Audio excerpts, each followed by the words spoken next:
É óbvio que quem liberta um movimento deste género tem que carregar em si uma dose grande de loucura. Ela permitia-se fazer tudo. As imagens eram muito fortes e a música estava muito alta e a Maria Barroso estava incomodada e saiu a meio do desfile. Tínhamos uma coleção em Nova Iorque, outra em Paris, outra no Japão. Fazíamos desfiles em Portugal e em Paris. Portanto, isto tinha que andar tudo cá e lá. Não era uma ideia de roupa bonitinha, não é? De roupa como... Não era roupa, era cultura, era arte, era moda de autor. Era um culto mesmo. Era mesmo uma crew, era uma espécie de tribo urbana dentro da própria Lisboa.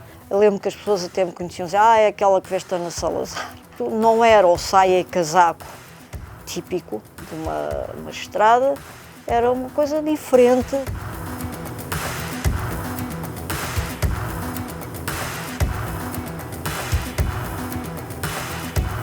Para nós foi trágico, não é? Porque da mesma maneira que nos criou uma esperança, também arrasou com ela.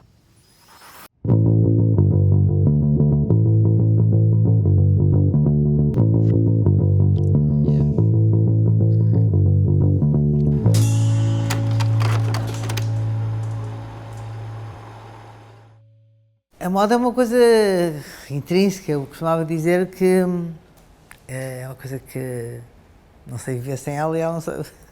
Tenho que viver sempre a trabalhar fortemente, não é? Estou a trabalhar num ritmo muito menos, quer dizer, mesmo muito menos, não é? Tem-me surgido, pronto, alguns projetos.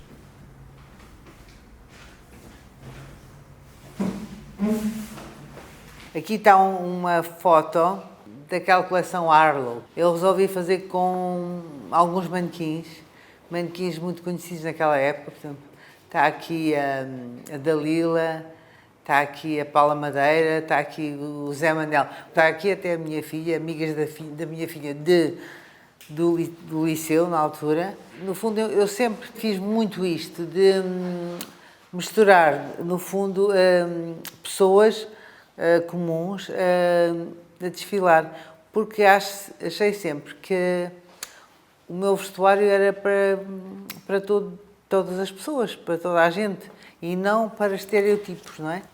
Por vezes utilizava pessoas da cultura, do cinema, pessoas bastante conhecidas, na realidade.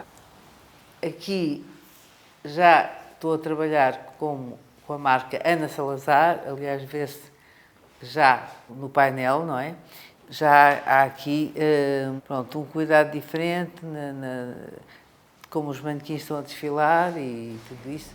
Esta rapariga, por exemplo, que está aqui, que era, no fundo, casada com o Paulo Gonzo. Isto foi, sei lá, em 1984. E ela aparece no princípio do desfile com um fato de banho, quer dizer, sem parte de cima. Quer dizer, portanto, foi logo aí um pouco usado, sobretudo para a época.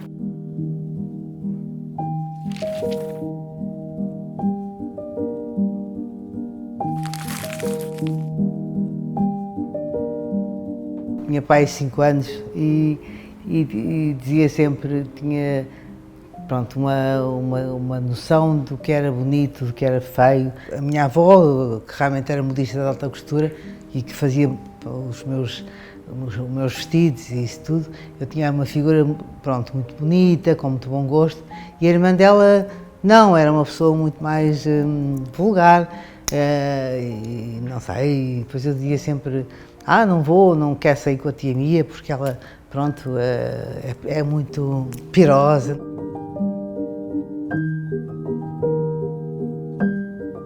Penso que aquilo que foi a infância dela, que foi muito influenciada pelo pai, pela mãe e pela avó, mas depois ela fala também de uma forma muito interessante do pai dela, o arquiteto e pintor Oscar Pinto Lobo, que nasceu em São Tomé e Príncipe e que no Liceu Camões era conhecido como o príncipe perfeito. Há sempre aquela ligação. O meu pai, arquiteto, viveu sempre com uma série de pessoas, de artistas. Pronto, vivi um bocado com essa entourage de pessoas, pronto, artistas, pessoas bastante cultas à minha volta. E também a minha avó, pronto, ter a possibilidade dela, como uma modista de alta costura, pronto, poder fazer coisas para mim, eu dizer, pronto, quero isto, quero fazer este vestido. Porque achava que as pessoas não encaravam isso muito bem. Eu acho que também fui ser muito disruptiva do sistema todo. Isso não era muito bem encarado, em geral. Ela também passava muito tempo sozinha com a avó. Ela acompanhava muito a avó à baixa às lojas dos tecidos e isso também, pronto, também transmite não só uma aprendizagem, mas mesmo um gosto pela área. Obrigava a minha avó, sim, a passar o meu cabelo, porque era um de lado eu queria o lisinho, então obrigava a passar o meu cabelo a ferro. Pronto, hoje em dia há 1001 coisas, não é? Mas eu antigamente era um simples ferro de engomar.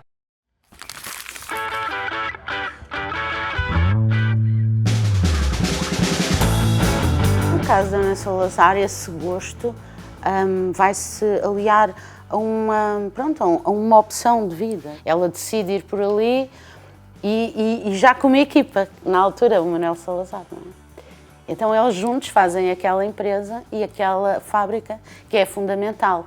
Ela começa um pouco, se quisermos, tardiamente, não é? Porque começa nos seus 30 e tinha um trabalho na área administrativa e penso que foi sobretudo, como autodidata que foi, ela começa sobretudo por uma questão que nos prende, penso eu, a todos à moda, que é o gosto. Uma primeira fase da Ana, ao fim e ao cabo, deriva das viagens que fazia a Londres, era o prêt-à-porter que já estava em voga em Paris e na Europa toda e ainda não tinha chegado a Portugal. Havia o fenómeno de 2 ou 3 lojas, havia também os Porfírios, em que todos os jovens ficavam ávidos de vestir de maneira diferente, se expressarem de maneira diferente. Nós não nos podemos esquecer de toda a revolução que houve no mundo musical em Londres, que é a fase dos anos 70 do punk rock, estamos a falar dos Clash, dos Sex Pistols. Fui a Paris, fui a Londres e percebi, lá está, rapidamente, quer dizer, nos anos 60 ainda, que Londres era o epicentro da moda, não é? Estávamos, portanto, no final dos anos 60, estava a sair para os anos 70, que foram os chamados anos loucos, não é? No mundo inteiro. E aquilo era como um mundo onde tudo se encontrava, as pessoas mais extraordinárias do mundo inteiro, e havia tudo, absolutamente tudo, e tudo acontecia ali, em termos de vestuário, em termos de acessórios, em termos de tudo. E eu comecei, de facto, a comprar umas coisas para mim, toda a gente ficou doida.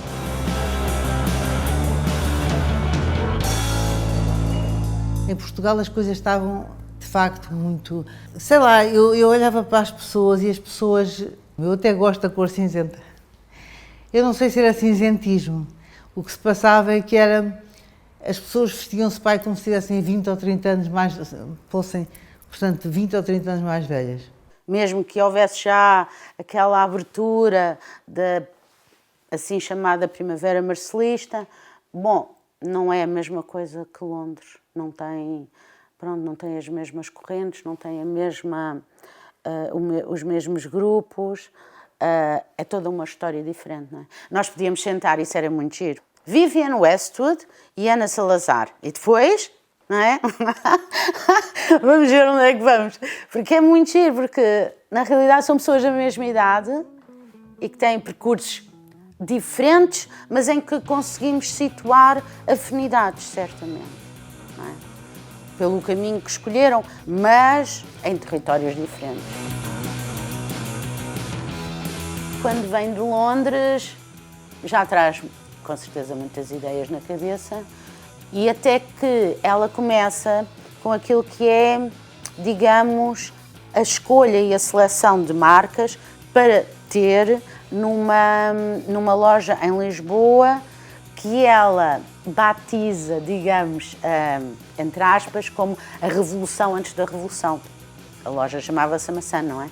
E ela, quando abre a Maçã em outubro de 1972, aquilo foi avassalador. A primeira loja foi, portanto, na Praça de Alvalade, não visível da rua.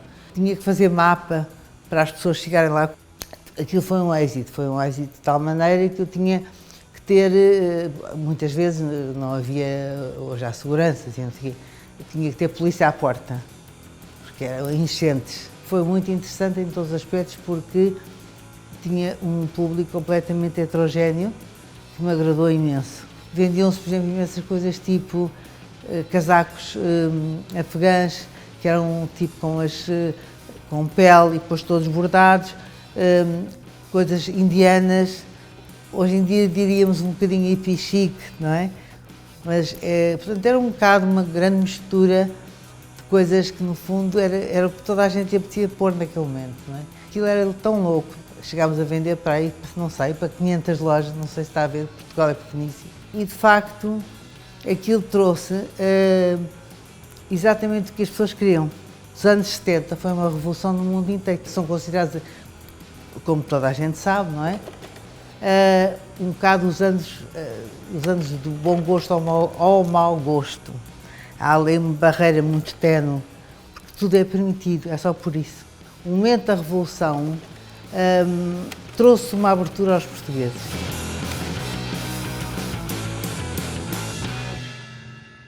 Em 74, logo a seguir à Revolução, abre a loja Maçã, também igualmente na Avenida de Roma. E então a mim surpreendia muito porque eu estava habituado a passar à porta da loja e via filas para entrar. Uma loja interessante, que me chamou a atenção. Achei piada às peças. Também tinha algum culto por uma estética diferente, pronto, e não politicamente correta. Correspondia à minha maneira de pensar. Eram peças engraçadas e eu gostava. Era assim uma pedrada no charco numa sociedade cinzentona, cabisbaixa, bem comportada. As mulheres não se atreviam a coisas extravagantes. Havia uma espécie de quase que de uniforme social para as pessoas e aquelas peças eram uma forma de cortar essa cultura, no fundo. Era uma maneira da pessoa se apresentar como pensando de uma forma cosmopolita. A capacidade de fazer com que uma pessoa adaptasse a um estilo de roupa, fazer com que adaptar o nosso tipo de vida ao tipo de roupa que fôssemos vestir, era um exercício que até então não havia. Eu não sou uma fashion victim, tinha na altura, entrei para o Ministério Público em 76, tinha uma profissão e tenho, muito absorvente. Eu lembro que as pessoas até me conheciam, diziam, é aquela que veste Ana Salazar. Era conhecida por isso. Não era o saia e casaco típico, não é? De uma magistrada, era uma coisa diferente. A Ana vem despertar exatamente esse sentido de fazermos prolongar para o nosso vestuário aquilo que é o ideal da forma de viver de cada um. E aí vem o grande apogeu com a Ana Salazar, que é a loja da Rua do Carmo. E então, isso sim, era o templo à medida e à altura do nome da Ana Salazar. Um grupo enfim, que fizemos na mítica Maçã da Rua do Carmo, que há parte da equipa que, entretanto, eu decidi vestir um bocado com as coisas da loja, depois a loja veio a ter um look completamente diferente, mas veio a ser decorada pelo Manuel Graça Dias, mas aqui nesta altura tinha um aspecto assim um pouco, arte nova, arte eco. Muitas pessoas apontavam-me na rua e diziam: "Oh mãe, olha para aquela maluquinha", apesar do êxito extraordinário que eu estava a ter na maçã. Não ligava muito a isso.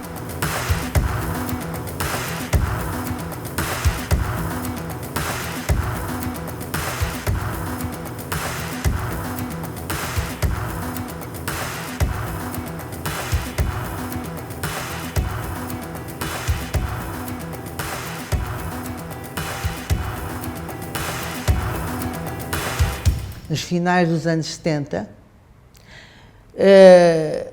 que era realmente uma coisa brutal, não é? Pelos acontecimentos de moda em si e o público todo que aos acontecimentos chegavam a ser 5.000 pessoas, portanto isso foi extraordinário para mim. E eu acho que, quer dizer, conseguiu-se de facto ter na maçã, pronto, a chamada caixa de Pandora com todo esse público fantástico.